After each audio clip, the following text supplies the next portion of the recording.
Сәлеметсіңдер ме, құрметті оқушылар? Біздің сабағымыздың тақырыбы Ыбырай Алтынсариннің Қыпшақ Сейітқұл әңгімесі. Сейітқұл заманынан озып туған адам. Бүгінгі сабағымызға негізделген оқу мақсаттары: кейіпкерлерді шынайы өмірмен салыстырып бағалау, шығармалардағы кейіпкерлерді өзіндік құндылығы тұрғысынан талдап, әдеби эссе жазу. Бағалау критерийлері: үзіндіде берілген қасиеттерді қазіргі өмірмен салыстыра отырып көзқарасын білдіреді. Шығармадағы кейіпкерлерді өзіндік құндылығы тұрғысынан талдап, әдеби эссе жазады. Эссе құрылымын сақтайды. Сабағымызды бастамас бұрын, балалар, сабақ тақырыбына назар аударайық. Сабақтың тақырыбы не себепті Сейітқұл заманынан озып туған адам деп аталып тұр? Кейіпкердің бойында заманынан оздырып тұрған қандай қасиеттер бар? Осы сұрақтарға жауап іздеп көрейікші. Ол үшін әңгіменің мазмұнын еске түсірейік. Экранға назар аударайық. Суретте егін еккен, сауда жасаған, үй салған шаруаның ағылып көшіп келіп жатқан халықтың көрінісі бейнеленген. Иә балалар, бұл суреттің барлығы Қыпшақ Сейітқұл әңгімесіндегі эпизодтарды баяндайтын көріністер. Ендеше осы суреттерге назар сала отырып, әңгіменің мазмұнына сай келетіне таңдау жасайық балалар. Ол үшін хикая картасын қолданамыз. Тапсырмаға назар аударайық. Кейіпкерлердің әрекеттерін саралайтын оқиғаларды оқиға картасына жазамыз. Кейіпкерлердің тұлғасын анықтаймыз. Дескрипторы оқиғаларды саралайды, кейіпкерлердің тұлғасын анықтайды.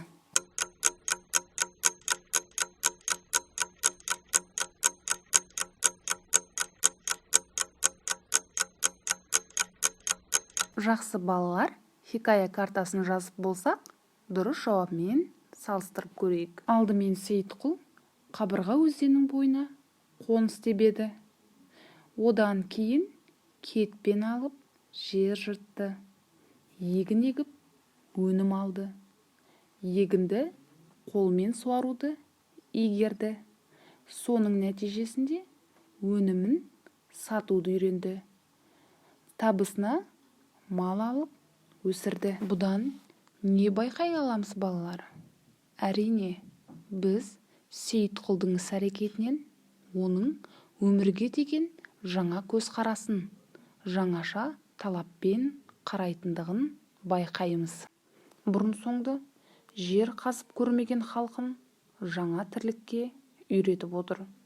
Жер шаруашылығымен айналысуды бастап, тиімділігін көрді. Одан әрі дамытып, жыл сайын өнімін көбейтті. Бұл кәсіптің тиімді тәсілдерін қолданып, қолдан суару үшін шығыр салу, арық қазудың жолын меңгерді. Осылайша аз ғана уақыттың ішінде 30 үйлі тобырын қауым бір елге айналдырып, тіршіліктің жаңа келбетін жасап берді. Осы жерде Сейітқұлдың еңбегіне қандай баға беруге болады деп ойланатын болсақ, кейіпкердің көшбасшылық, жаңашылдық, кәсіпкерлік тұрғыдағы жаңа сипатын көре аламыз. Міне, нағыз осындай қасиеттер Сейітқұлдың заманынан озып туған ерекше жан екенін танытады. Ендеше Сейітқұлдың бойынан тапқан жаңа қасиеттердің құндылығын анықтайық. Тапсырма: кейіпкердің бойындағы қасиеттеріне сызба бойынша дәлелдеме жазыңыздар. Дескриптор: әр қасиеттеріне шығармадан мысал келтіреді. Кейіпкердің өзіндік құндылығын дәлелдейді. Балалар, біз Сейітқұлдың қасиеттерін жіктеген болатынбыз. Яғни, бірінші қасиеті оның көшбасшылығы. Дәлелденген пікір: қарамағындағы халықтың да тұрмысы түзеліп, Сейітқұл ел ағасы атанды. Сондықтан халқына жасаған қызметі мен іргелі ел болуға жұмылдырылған еңбегіне қарап, Сейітқұлды көшбасшы деп танимыз. Осы үлгіні негізге ала отырып, Сейітқұлдың жаңашылдығы мен кәсіпкерлігіне дәлелдеме жазамыз. Бұл тапсырма бойынша сіздер әңгімедегі кейіпкердің өзіндік құндылығын анықтайсыздар. Сыни тұрғыда пікірлеріңізді білдіресіздер. Бұл әдіс келесі оқу мақсатына, яғни эссе жазуға қол жеткізуге негіз бола алады. Бұл тапсырмада саралаудың диалог және қолдау көрсету тәсілі жүзеге асады. Соның нәтижесінде сіздер үшін міндетті білім деңгейін меңгеру қол жетімді бола алады. Сейітқұлдың бойындағы осындай ерекше қасиеттерді бүгінгі күнмен салыстыруға әбден болады. Бүгінгі таңда Сейітқұл секілді жұртын алға сүйрейтін көшбасшы кісілер өте көп. Соның бірі елбасымыз Нұрсұлтан Әбішұлы Назарбаевты айтуға болады. Халқының болашағын ойлап, жан тәнімен жұртын алға сүйреп жүрген ел ағасының Сейітқұлдан асып түсер қасиеті бар. Екінші суретте елімізге танымал, абыройлы, бүгінде Дәулеттен қайырымдылық қорының жетекшісі, қоғам белсендісі, блогер, экономист Дәулет Төлеутайұлы. Бүгінгі таңда Сейітқұл секілді зор үлесін қосып жүрген жаңашыл азаматтың арқасында бизнеске бағыт жобасымен қоса тренинг сабақтарының нәтижесінде қаншама отбасы баспаналы болып отыр. Сонымен қатар азаматтардың жалақыларының үнемделуі жайында және бизнес сауаттылығы жөнінде бірнеше жобалары бар. Үшінші суретке назар аударсақ, балалар, Қазақстанға танымал кәсіпкер Қуаныш Сомбайды көре аламыз. Ол бірнеше жылдың ішінде ең табысты мейрамханалар желісін құрып, 10 миллион табыс тапты және өзінің реалити шоуын іске қосты.